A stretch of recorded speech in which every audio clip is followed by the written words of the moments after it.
بسم الله الرحمن الرحيم. باب السفرة والقدرة. أخبرنا عمر بن زرارة قال أخبرنا إسماعيل عن أيوب عن محمد قال قالت عطية كنا لا نعد السفرة والقدرة شيئا. باب ما ينال من الحائز وتأويل قول الله عز وجل ويسألونك عن المحيض قل هو أذى فاعتزلوا النساء في المحيض.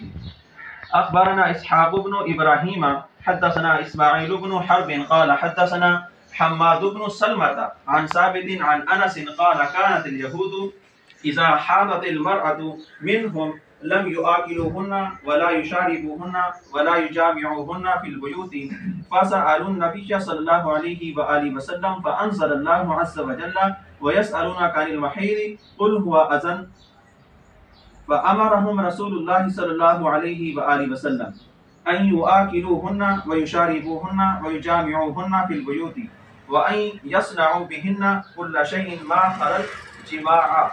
فقالت اليهود ما يدع رسول الله صلى الله عليه وآله وسلم شيئا من أمرنا إلا خالفنا. فقام أسيد بن حضير وعباد بن بشير فأخبر رسول الله صلى الله عليه وآله وسلم قال أنجامعوهن في المحيض فتمعر رسول الله صلى الله عليه وآله وسلم تمعرا شديدا حتى ظننا أنه قد غضب فقام فاستقبل رسول الله صلى الله عليه وآله وسلم هدية لبن فبعث في آثارهما فردهما فسقاهما فعرف أنه لم يغضب عليهما ذكر ما يجب علي من أتى حليلته في حال حيزها مع علمه بنهي الله تعالی. بسم اللہ الرحمن الرحیم. یہ کتاب نسائی شریف ہے. اس کتاب کے اندر ہم کتاب المیاہ پڑھ رہے ہیں، اور اگر تخریج حدیث پر بات کی جائے تو یہ روایات اور یہ بیان ابو داؤد شریف کی کتاب الطہارت کے اندر بھی موجود ہے، اور تخریج حدیث کرنا ہو تو یہ بات بخاری شریف کے اندر بھی موجود ہے اور سنن بہقی کے اندر بھی موجود ہیں. اور یہاں پر جس حدیث کی بات کی جا رہی ہے وہ حیض اور خون پر مشتمل ہے، یعنی کہ جو حیض کا خون ہے اس کی کیا پہچان ہوگی، اور جو کوئی دیگر رنگوں کا خون آ جاتا ہے تو اس کی کیا پہچان ہوگی. تو ہمیں خبر دی عمر بن زرارہ نے، وہ فرماتے ہیں ہمیں خبر دی اسماعیل نے، وہ حضرت ایوب سے، وہ حضرت محمد سے فرماتے ہیں کہ کہا عطیہ نے کہ کننا ہم تھے تو لا نعد الصفرا والقدرۃ شیئا، ہم زرد رنگ کو اور مٹیالے رنگ کو کسی خاطر میں شمار نہیں کرتے تھے، یعنی کہ یہ حیض میں بھی نہیں آتا تھا، یہ نفاس میں بھی ہم شمار نہیں کرتے تھے.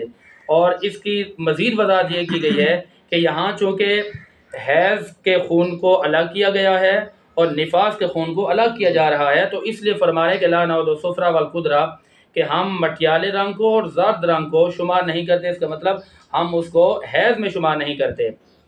اب باب ہے کہ حیض کے بارے میں اور اللہ تبارک و تعالیٰ کا جو قول ہے وَيَسْأَلُونَكَ الْمَحِيضِ، اس کے بارے میں، تعویلات کے بارے میں. قرآن کریم میں ارشاد ہوتا ہے وَيَسْأَلُونَكَ عَنِ الْمَحِيضِ قُلْ هُوَ أَذًى فَاعْتَزِلُوا النِّسَاءَ فِي الْمَحِيضِ. اے محبوب، آپ سے بات کریں گے، آپ سے سوال کریں گے حیض کے بارے میں، آپ فرما دیجئے کہ یہ ایک اذیت ناک چیز ہے. فَاعْتَزِلُوا النِّسَاءَ فِي الْمَحِيضِ، جب آپ کی عورتیں حیض کی حالت میں ہوں تو تم ان سے جدا رہا کرو، ان سے علیحدہ رہا کرو. اب قرآن کریم نے تو جدا رہنے کا حکم دیا، لیکن یہودیوں کا ایک طریقہ تھا، جب ان کی خواتین حائضہ ہو جاتی تھی تو وہ نہ ان کے ساتھ کھاتے تھے، نہ پیتے تھے، نہ ان کو اپنے ساتھ رہن سہن کے لیے جگہ دیتے تھے.